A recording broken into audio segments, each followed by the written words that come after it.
Okay, it will still be the new year when this video is uploaded, so if you haven't heard it already, Happy New Year. If you already have heard it multiple times, well, you're hearing it again. And the Browns are kicking off 2023 with a win over the Commanders in Washington, D.C. Final score, 24-10. Browns coming out on top there.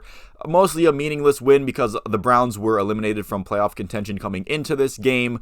However, I feel like these last two games are going to have a similar vibe to preseason games, as the intrigue is to see how this team plays and gels, and if they can put some consistently good performances together. And obviously next week is Steelers week, and that's, you have to be the Steelers no matter the situation. Throw the records away, throw the scenarios away, just beat the Steelers. I don't care how it gets done, but we'll get to this game first. However, I still feel like players and coaches are still playing and coaching for jobs at this point, so it's not like everybody's going to give up. There are some people who are maybe on the bubble, or maybe their their jobs aren't necessarily guaranteed for next season, and maybe they want to put in some good tape, get some good stuff out there for maybe future endeavors, or maybe trying to come back next year. Carson Wentz in this game, he was definitely didn't look like he was playing for a job next year. He was awful and atrocious, and he stayed in for the whole game. Commander fans wanting Taylor Heinicke via chants. They, chanting throughout the early game like Heinicke, which I don't blame them, because again, Carson Wentz, it was clear and obvious from very early in the game that he was going to be straight doo-doo, but Taylor Heinicke never saw the field, so there was that.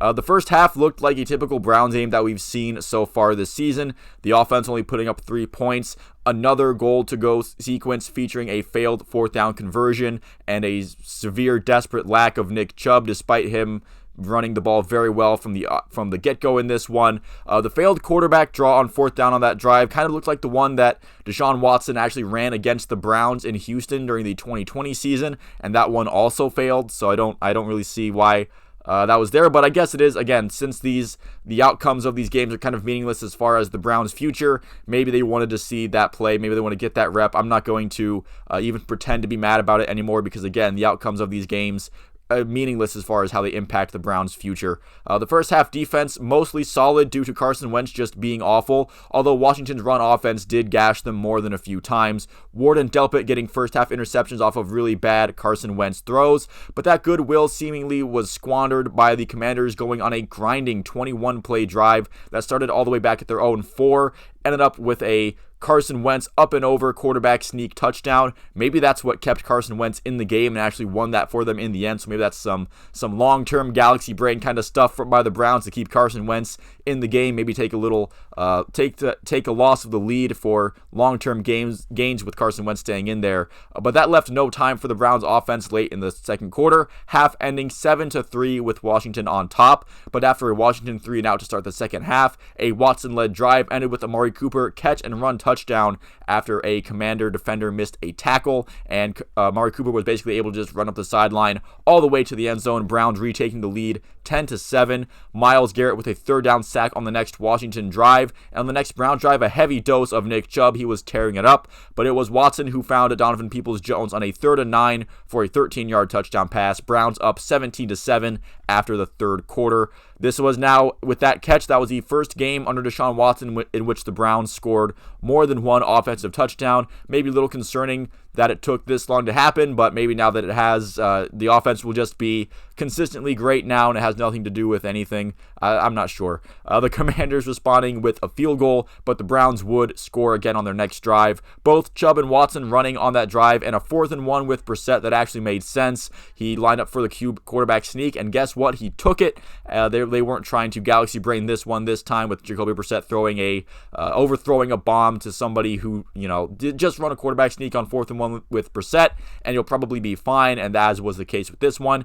And Amari Cooper with another touchdown with some nice running after the catch for a 33-yard touchdown catch for that one. Browns up 14 with about 5 minutes left, so Washington in some dire situation. And then Carson Wentz threw his third awful interception. Once again, this was to Grant Delpit with his second of the game. And then at this point, the Browns pretty much just running the clock out with Jerome Ford. The Commanders did get another drive, but it was turned over on downs, and that's how they finished off this win.